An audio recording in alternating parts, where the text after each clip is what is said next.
So flexible working, always a big topic. People are always submitting flexible working requests, which they are entitled to do.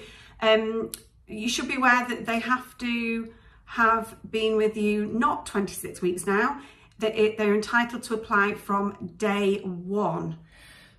Which is confusing because obviously they've signed a contract on some terms and then they can walk in on the first day and ask to change those terms.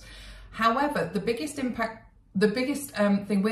change we're seeing isn't the applying on a day one, it's that people are putting in more applications. They're putting in 2 applications a year, where it used to be 1 application every year. Yeah, that's true. It's now they're able to do it 2.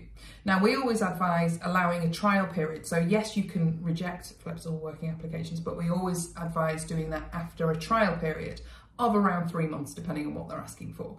So technically, they could do a trial period for 3 months, it not work out, and then submit another application and have to do another 3 months trial period.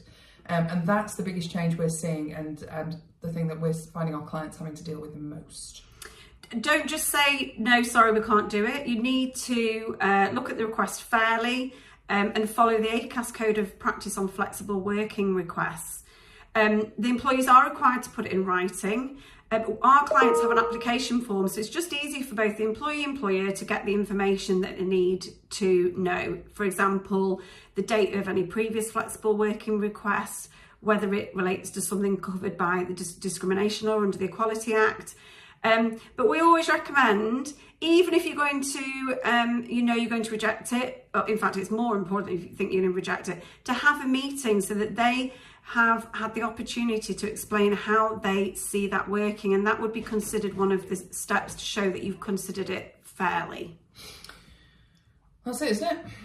I think it might be good to talk about how you can turn down a flexible working working request. Well, there's 8 statutory reasons why you can turn down a flexible working request, but really you're going to need to do a trial period before you can rely on one of the 8 reasons. One of the main reasons is because you can't get someone else to cover the work that they're doing. So if they're asking to reduce their hours, you're going to have to find someone else to cover their work, and that's a burden on the rest of the team. So that's one of the reasons. Additional cost, you might have to recruit someone else. That's a reason. But yeah, you can still use one of the 8 reasons, but you're not really going to be able to rely on those unless you've done a trial. Anyway, any information required or need any further advice, please do phone Helen. Phone me. This one.